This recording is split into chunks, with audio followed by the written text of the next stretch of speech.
Hi traders, welcome to this Blueberry Markets video update with me, John Kibler, Senior Market Analyst. In this video, I'm going to take you through the week ahead. Going to have a little look at the news coming up and some charts of interest. So, fairly quiet week actually, which is good potentially for some opportunities in the markets. They won't be shocked by too many moves. The news as well also comes more towards the second half of the week. First half of the week, we've got a bank holiday in Japan, followed by a Swiss franc announcement, which is CPI month on month, expected to come in a little bit higher, up from minus 0.2% to minus 0.1%.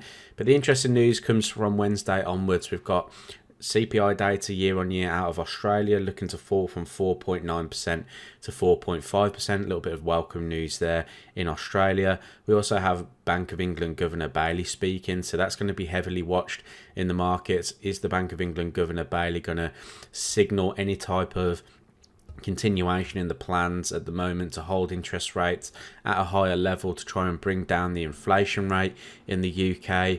And then we're followed by a lot of US data. So we've got core CPI, CPI month on month, CPI year on year, unemployment claims, all actually looking for a little bit of a jump up, apart from core CPI month on month, which is actually expected to fall from 0.3% to 0.2%. But CPI month on month is actually meant to climb, and CPI year on year. Unemployment claims are expected to rise as well from the 202 figure that we recently had up to 211k. That's going to be an interesting watch as well. Seeing if that market misses that number would be interesting to see if the dollar can continue to gain any kind of strength after that. We also then have some data out of China. CPI expected to remain fairly close to the previous minus 0.5%, around about minus 0.4%. GDP in the UK expected to climb as well from minus 0.3% to 0.2%. And then we got some PPI data out as the US as well.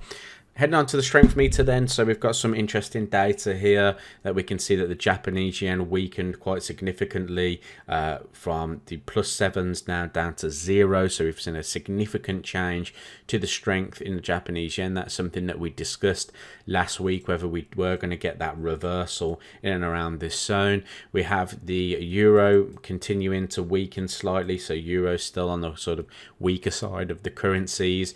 We actually talked about a euro pound in the live streams, which has continued to push to the downside. So if you did take a look at that one, that is definitely one to watch.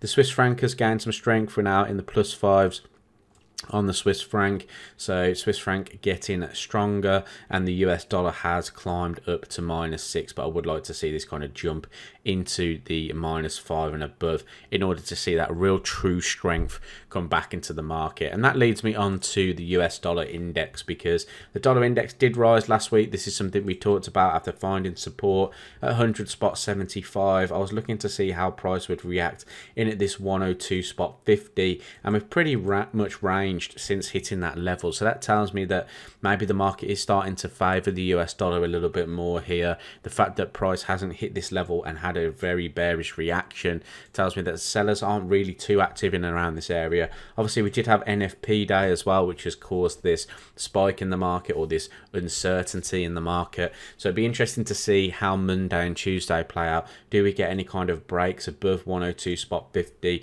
If we do, I can see price heading more towards the 104s. If we don't, and we hold in this kind of channel that we've seen being developed here, then maybe a move back to 101s could be on the cards for the US dollar. But this is a pivotal point at in the market at the moment for the US dollar index. That brings me on to dollar yen. Those were the two markets that were opposite each other on the currency strength meter last week. This is the one that we suggested that there might be a reversal or a continuation. We've seen more of the reversal. That yen weakness from this 141 level was shown quite significant in this particular market, and price has come up into the 145 handle here, which were these previous highs that formed back around the 19th of December of last year. And price has come into that level here, and we've rejected again NFP day in here. Now there is some support around about the 143.67. So if we did come back into this level, I'll be interested to see how price reacts max in and around here. We could find some buying again at this point. A break above 145 would definitely see a move towards 146.25, maybe even a move up to sort of the 148.35 in here. I think a lot of analysts expected this market to move lower this year, me being included, considering the fact that there could be some changes to the central bank policies in Japan, but obviously that hasn't come to fruition just yet. We need to see how the Japan's economy performs. If it continues to perform pretty well and wages increase, etc., then there could be a potential for a move for the Bank of Japan, but that's not being seen at the moment. So I expect dollar yen to potentially continue to push a little bit higher here. Maybe we'll get a sort of move back towards the 142 before seeing that potential move as well. So some good areas of support and resistance there to keep your eyes on. That brings me on to pound yen. Pound yen has found a area of resistance again, which is this 184 handle, pretty much in a trading range between that and 179 lows. The market has also found a little bit of an area here towards 182. So if price breaches 184 and holds above 184, we could expect to move maybe back towards the 188 handle. If we kind of hold here and start pushing back to the downside, then 182 could be a good point to look for any kind of buy momentum. We can see obviously the market stalled here in the past and has recently broken through those key highs, so there could be some options there to see a potential move to the upside around about that 182 handle.